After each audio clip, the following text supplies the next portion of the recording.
The dogs died first.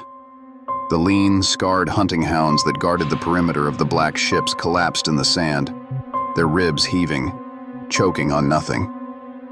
Then the mules, the heavy beasts of burden, dropped in their traces. Then the men. There was no sound of an approaching army, no battle cry echoing across the plains of Troy. There was only the sudden, suffocating heat, a windless weight settling over the shoreline, and the bodies of Greek soldiers collapsing in the dust of their own camp. For 9 unbroken days, the thick black smoke from the funeral pyres blocked out the sun. The greatest army the ancient world had ever assembled was rotting from the inside out, trapped between the impregnable stone walls of Troy and the dark waters of the sea. They were not dying in honorable combat with bronze in their hands. They were dying in fever, in agony, and in blind, staggering confusion. They did not know who was killing them, but their supreme commander, King Agamemnon, knew exactly why the camp was burning. He had invited the fire himself. Days earlier, an old man had walked into the center of the Greek encampment. He carried no weapons. He carried only a king's ransom in heavy gold, and the woolen bands of a priest wrapped around a golden staff. His name was Chryses, a priest of Apollo, the god of light, archery, and sudden silent death. Chryses had come to buy back his daughter Chryseis, who had been taken in a coastal raid and given to Agamemnon as a prize of war. The priest had done everything the ancient laws demanded. He offered the gold. He showed absolute submission to the Greek kings. He formally requested the return of his blood. The soldiers of the Greek army beat their spears against their shields in a roar of approval. Take the gold, respect the priest, fear the god. But Agamemnon refused. Agamemnon's throne rested entirely on his ability to force lesser kings to bow.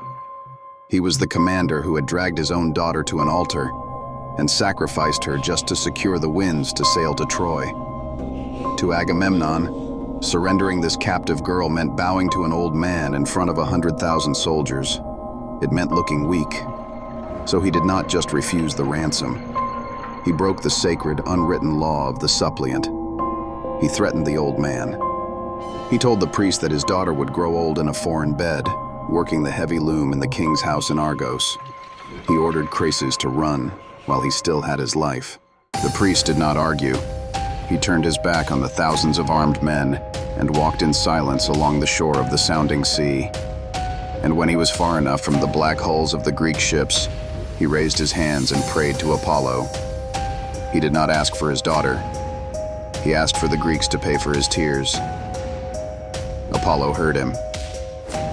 The god came down from the peaks of Olympus, dark as night, his silver bow clashing on his shoulders with every step.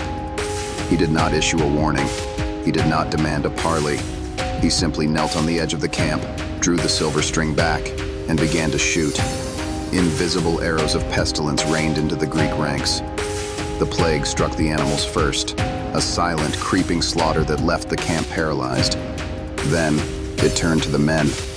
The fever swept through the densely packed tents, brutal and unrelenting. Men who had survived a decade of grinding siege warfare choked on their own blood in the dirt. Now, 9 days later, the army was breaking. Agamemnon sat in his command tent, watching the thick black smoke drift across the beach. He did nothing. He would not admit fault. He would rather watch his soldiers burn to ash than confess to the lesser kings that his arrogance had doomed them. It was Achilles who finally broke the silence. Achilles was not a king of kings. He was the Greeks' deadliest weapon, a force of nature driven entirely by the absolute pursuit of immortal glory. He saw the army bleeding out, and he commanded an assembly of the leaders. The heat in the camp was oppressive as the kings gathered. They came in their heavy bronze cuirasses, the metal baking against their skin, exhausted, terrified, and waiting for an answer. Achilles brought forward Calchas, the army's chief prophet. But Calchas was paralyzed by fear. He knew exactly why the plague was happening, but he also knew the brutal reality of what Agamemnon did to men who crossed him. Calchas trembled before the assembly of kings. He demanded a blood oath. He would only speak if the greatest warrior alive promised to protect him from the wrath of the king. Achilles swore it. Under that absolute protection, the prophet pointed his finger directly at the throne. The plague was not a mystery. It was the direct consequence of Agamemnon's pride. Apollo would not lift the sickness until the girl was returned without ransom, and a sacred offering of cattle was burned on an altar. Agamemnon stood up, his eyes black with rage. He had been trapped before the eyes of his own men. He knew he had to return the girl. An army of corpses cannot lay siege to a city. But the thought of returning his prize while the lesser kings kept theirs was intolerable. To a king like Agamemnon, a ruler's honor was a physical thing. To surrender his prize while his commanders kept theirs was not just an insult. It was a public surrender of his dominance. If he had to give up his prize, he declared, he would take someone else's to restore the weight of his crown. He would take a prize from Ajax, or Odysseus, or Achilles. He chose Achilles. He demanded Briseis, the captive woman who had been awarded to the great warrior. To demand Briseis was to demand the physical weight of Achilles' glory. It was public proof of the blood he had spilled and the respect he commanded on the battlefield. By threatening to take her, Agamemnon was publicly stripping Achilles of his worth. He was declaring to the entire army that the greatest warrior among them was nothing more than a servant, whose honors could be revoked at the king's whim. Achilles' hand dropped to the hilt of his sword. The insult was absolute. The urge to draw the heavy bronze blade and split Agamemnon's chest open in front of the council was overwhelming. It would sever the oaths that bound the army together. It would mean a bloody civil war on the shores of Troy, but it would wipe the insult from the earth. He pulled the blade half out of its scabbard.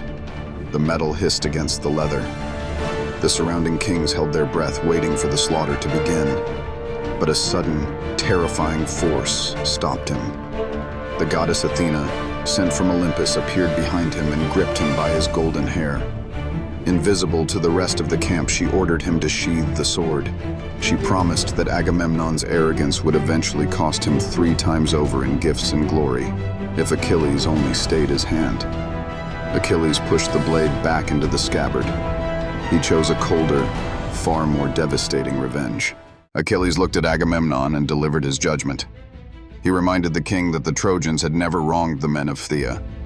Achilles' fiercest spearmen had not sailed across the sea to avenge their own stolen wives or burned cities. They had come solely to fight for Agamemnon's brother. And in return, Agamemnon was behaving like a coward who sat safely in his tent while better men did the dying, only to steal their rewards when the fighting was done. Achilles took the royal scepter, the heavy wooden staff studded with gold nails that granted a man the sacred right to speak, and threw it into the dirt. He swore a solemn oath.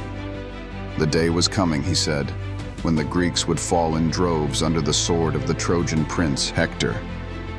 And when they were dying against the hulls of their own ships, begging for salvation, Agamemnon would tear his own heart out in despair, knowing he had dishonored the best of the Greeks. Achilles turned his back on the king, walked out of the assembly, and returned to his camp.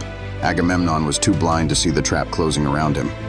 Desperate to prove he was not intimidated by a subordinate, he followed through on his threat. He summoned 2 of his royal heralds and ordered them to walk to the tents of the Myrmidons to take Briseis. The heralds walked in absolute terror. The journey down the shoreline felt endless, the sun beating down on their shoulders, the sound of the waves drowning out their footsteps. They knew they were stepping into the territory of a man who could slaughter them before they drew breath. They walked the long stretch of beach, trembling as they finally stood before Achilles' tent. The spearmen watched them in dead silence.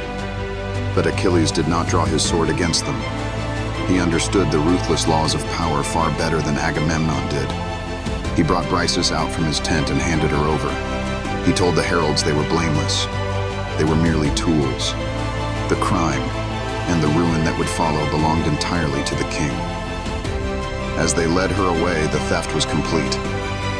Agamemnon had preserved his crown. He had forced the greatest warrior in the world to submit to his law and surrender his prize. But it was a hollow, catastrophic victory. Achilles was no longer fighting. He returned to his tent and ordered his men to stand down. He pulled his black ships back along the shoreline, away from the killing fields.